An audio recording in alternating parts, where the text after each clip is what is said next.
अर्पिता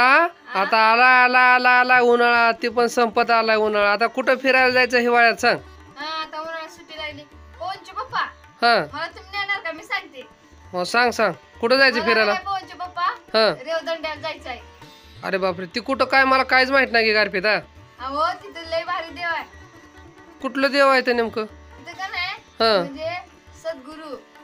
बर बर बर बर बर मग तिकडे जायचंय मला तिकडे रेवदंड्याला काय करायचं तिथं जाऊन नेमकं मला बघायचं तिथं काय काय आहे ते. असं म्हणते होय हा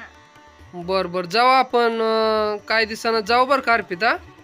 जर आपलं पण व्यवस्थित होऊ दे मग जाऊ आपण बरं का पण आपण तिकडे जायचं दुसरीकडे कुठेच नाही जायचं तू म्हणशील तिथं जाऊ अर्पिता कळालं का हा कारण की माझं लय मन मोठं आहे बघ हा तू म्हणली की आपण गेलो समज कधी जायचंय जायला का कधी पण जाऊ पण पैसे नव्हते की